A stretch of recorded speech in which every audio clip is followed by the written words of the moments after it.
ओम शांति।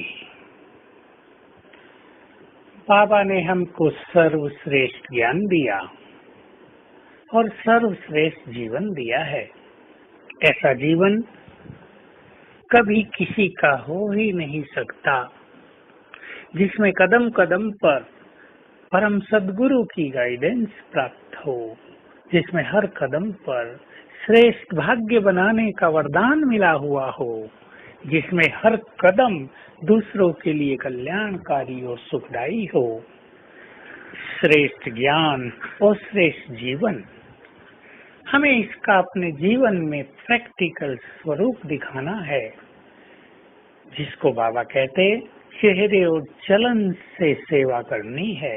आज तक ये देखा गया है, जिनकी स्थिति श्रेष्ठ है उनके परिवार के अनेक लोग, आसपास के अनेक लोग ज्ञान मार्ग पर चल पड़ते हैं, और जो बहुत निगेटिव हैं, जिन्होंने अभी तक अपने क्रोध पर काबू नहीं किया, जिनके रॉयल मैनर्स नहीं हैं, जिसका व्यवहार अभी ब्राह्मणों जैसा नहीं हुआ है, उनसे लोग दूर भागते हैं और इससे डिसर्विस भी बहुत होती है। और इसका बुरा फल उन आत्माओं पर भी पड़ता है जिनके कारण डिसर्विस हुई, उनको इसका फल, निगेटिव फल मिलता है। इसलिए हम ध्यान दें, बाबा ने जो कुछ हमें कहा है उसको हम अपने जीवन में उतारें, और श्रेष्ठ और प्रत्यक्ष धारणाएं होती हैं मनुष्य के सुनहरे बोल, उसकी श्रेष्ठ भावनाएं, उसका रॉयल व्यवहार, इन्हीं तो लोग देखते हैं। क्रोध से मुक्त जीवन, अभिमान से मुक्त जीवन, ये कुछ चीजें यदि हम याद रखें तो हमारा जीवन ही सर्विसेबल जीवन बन जाए।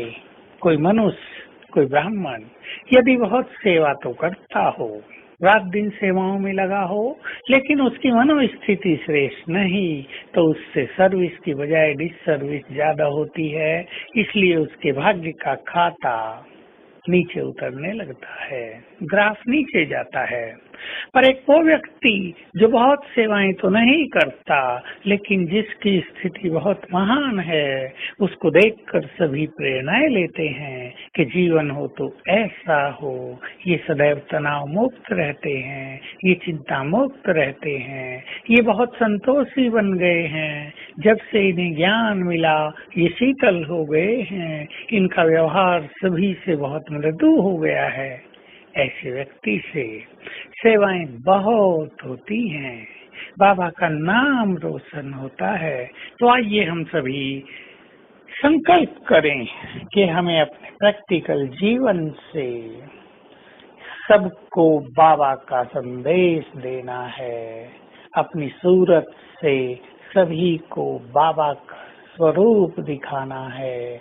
और वो समय आ रहा है, जिन्होंने अपने अंदर श्रेष्ठ धारणाएं की होंगी, पवित्रता में जो बहुत स्ट्रांग हो गए होंगे, और जिनका योग भी बहुत सुंदर होगा, उनसे बाबा का साक्षात्कार हुआ करेगा।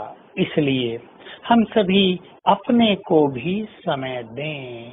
कई बाबा के बच्चे ऐसे हैं, ज्ञान तो ले लिया परंतु वे अपने को समय नहीं देते हैं। एकांत में आधा घंटा रोज यदि आप स्वयं को देंगे तो उन्नति बहुत होगी। उसमें चिंतन करें, अपने से बातें करें, हम क्या कर रहे हैं और हमें क्या कर लेना चाहिए, इस पर गहन चिंतन करें, तो स्थिति में बहुत ज्यादा बल बढ़ता जाएगा। तो आइए हम बाबा का स्वरूप अपने जीवन से दिखाएं।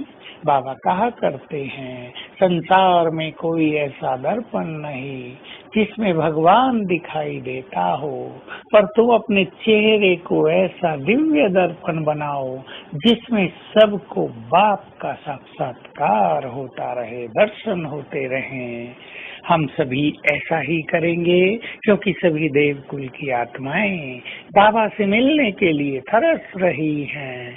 हमें उनकी कामनाओं को पूर्ण करना है। आज सारा दिन हम अभ्यास करेंगे। मैं मास्टर ज्ञान सूर्य हूँ और ज्ञान सूर्य से बाबा की किरणें मुझ में समाकर चारों ओर फैल रही हैं और जग के अंधकार को दूर कर रही हैं। ओम शांति।